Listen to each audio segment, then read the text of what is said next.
Hallo liebe Zuschauer, gut, dass ihr heute wieder eingeschaltet habt, denn ich habe ein ganz besonderes Video für euch.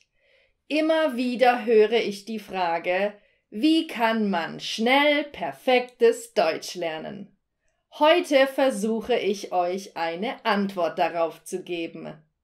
Im Prinzip ist diese Rechnung ziemlich einfach. Je mehr Zeit ihr mit der deutschen Sprache verbringt, desto schneller und besser lernt ihr sie. Aber wie genau geht das und was funktioniert am besten? Hier sind 11 Tipps, wie ihr in kurzer Zeit richtig viel lernen könnt.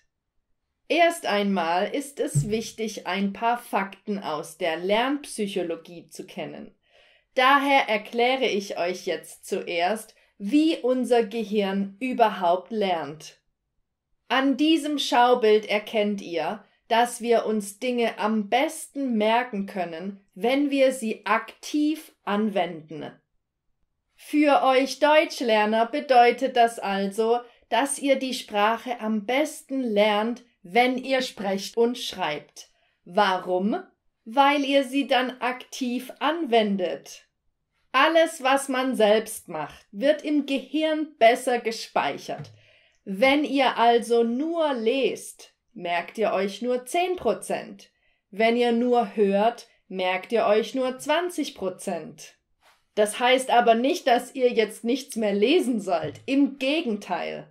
Eure Aufgabe ist es, so viel Kontakt wie möglich zur deutschen Sprache zu haben.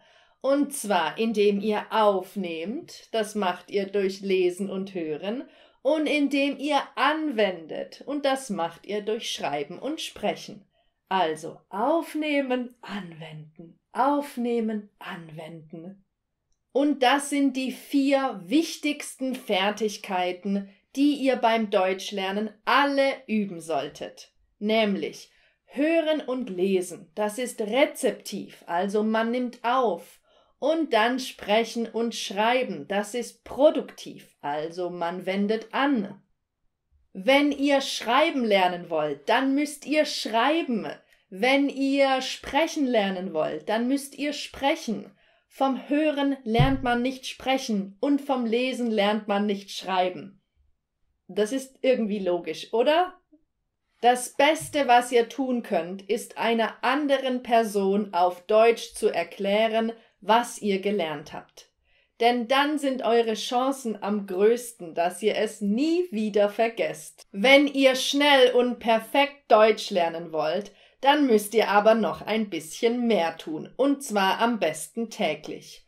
Ihr solltet nicht 10 Stunden am Schreibtisch sitzen und Vokabellisten lernen oder Grammatikbücher durcharbeiten. Versucht, die deutsche Sprache in euren Alltag zu integrieren und auf Deutsch zu denken. Lernt in kleineren Einheiten, in sogenannten Chunks. 5 bis 15 Minuten reichen oft schon. Und wenn ihr das 1 bis 3 Mal täglich macht, werdet ihr sehen, dass ihr sehr schnell besser werdet. Und wie könnt ihr das ganz konkret machen? Führt ein Tagebuch.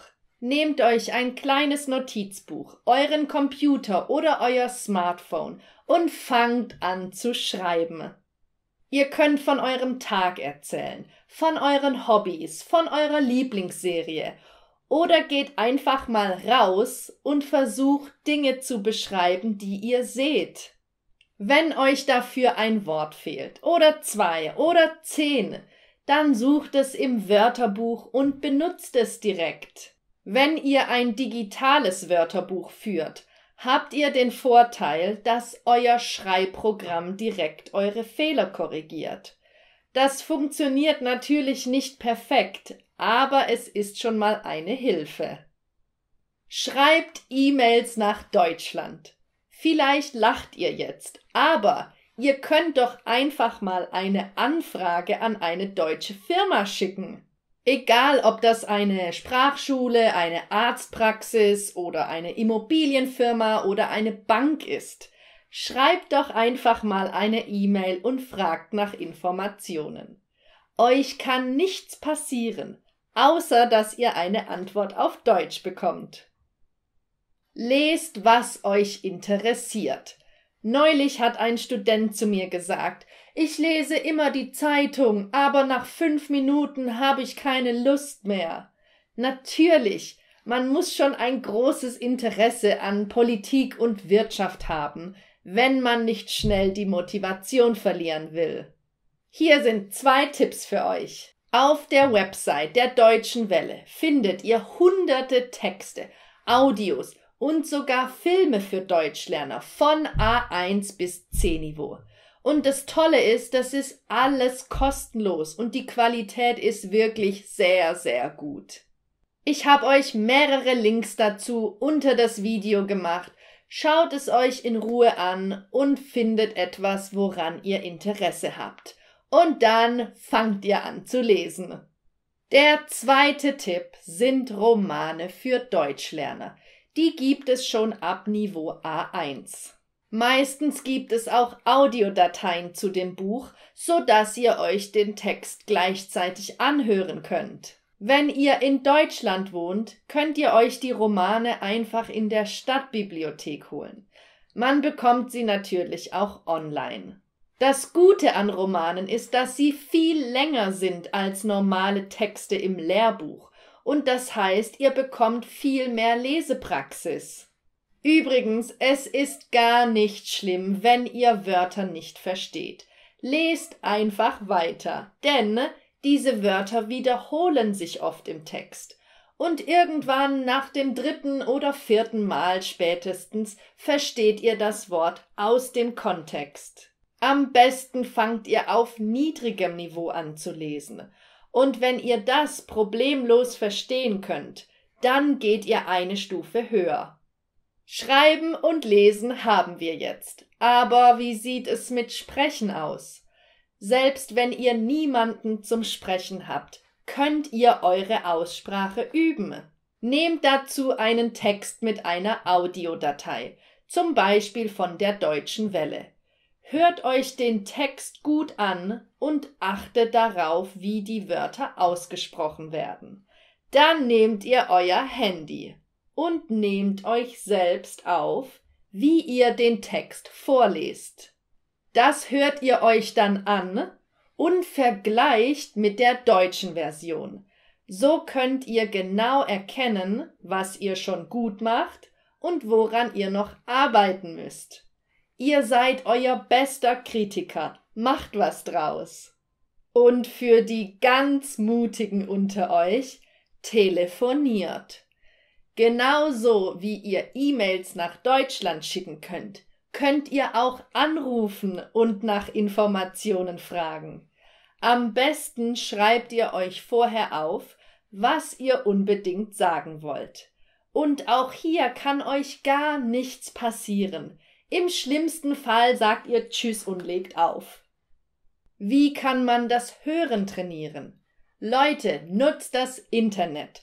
Schaut eure Lieblingsserien und Filme, die ihr schon in eurer Sprache kennt, auf Deutsch an. Und wenn ihr Untertitel benutzt, benutzt am besten nur den deutschen Untertitel, sonst muss euer Gehirn 2 Sprachen verarbeiten und das ist immer ein bisschen schwieriger. Hört euch deutsche Musik an. Musik geht immer. Wenn euch ein Lied gefällt, dann wollt ihr es wahrscheinlich mehrmals anhören. Und es gibt Sänger und Sängerinnen bei uns, die richtig gute Texte schreiben. Und man findet diese Texte auch kostenlos im Internet, damit man mitlesen kann. Rammstein ist für manche vielleicht ein bisschen zu extrem, aber es gibt noch andere Sänger, zum Beispiel Lea, Mark Forster, Tim Bendzko. Es ist natürlich Geschmackssache, aber ihr findet bestimmt etwas, das euch gefällt. Was auch total wichtig ist, benutzt ein gutes Wörterbuch. Es gibt viele kostenlose Wörterbücher. Viele sind gut, aber manche sind auch weniger gut. Und im schlimmsten Fall bekommt ihr eine falsche Übersetzung. Und das wollt ihr nicht, oder? Ich benutze am liebsten das Online-Wörterbuch von Pons. Das ist kostenlos, die Qualität ist gut und es gibt viele verschiedene Sprachen. Der Nachteil ist leider, die Audiodateien sind meistens Computerstimmen. Wenn ihr echte Stimmen hören wollt, dann schaut euch mal Leo oder Dict an. Nachteil: Es gibt so viele Übersetzungen für ein Wort, dass man als Deutschlerner schnell den Überblick verlieren kann. Testet einfach, was euch am besten gefällt. Ich habe euch die Links unter das Video gemacht. Und meine letzten 2 Tipps zum Abschluss. Habt keine Angst vor Fehlern. Es ist absolut normal und gut, Fehler zu machen. Nur so können wir wirklich lernen. Niemand ist perfekt und das müsst ihr auch nicht sein. Selbst ich lerne in meiner Sprache immer wieder Neues. Und ja, ich mache auch ab und zu mal einen Fehler. Das ist einfach nur menschlich. Und zuletzt, stellt Fragen. Wenn ihr etwas nicht wisst, fragt nach.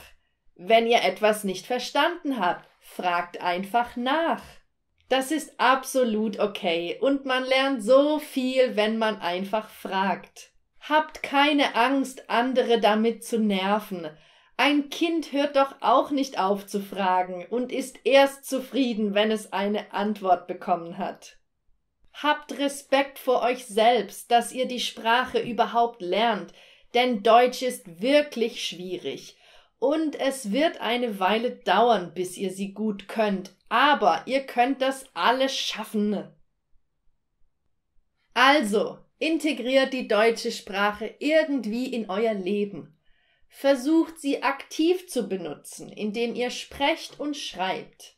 Bei beidem kann euch zum Beispiel die App von Busuu helfen. Euer Smartphone habt ihr wahrscheinlich sowieso immer bei euch und dann habt ihr auch immer euren Lernplan dabei. Die Lektionen kann man sogar downloaden und offline benutzen. Außerdem empfehle ich Tagebuch und E-Mails zu schreiben. Lest Texte und Romane, die euch interessieren, und zwar so viele wie möglich. Lest Texte laut vor und nehmt sie mit dem Handy auf. Benutzt das Internet, um euch Texte und Musik anzuhören. Und wie gesagt, benutzt ein gutes Wörterbuch, denn ihr wollt nichts Falsches lernen. Wenn ihr perfekt Deutsch lernen wollt, dürft ihr keine Angst vor Fehlern haben. Und ihr müsst Fragen stellen, das ist so wichtig. Ich hoffe, ich konnte euch mit diesem Video weiterhelfen und ein paar neue Wege zum Deutschlernen aufzeigen. Wenn ihr andere Wege kennt, dann schreibt sie in die Kommentare, dann können wir alle davon profitieren. Ja, das war's schon wieder für heute. Ich wünsche euch weiterhin ganz viel Erfolg beim Lernen und sagt Tschüss, bis zum nächsten Video, eure Julia.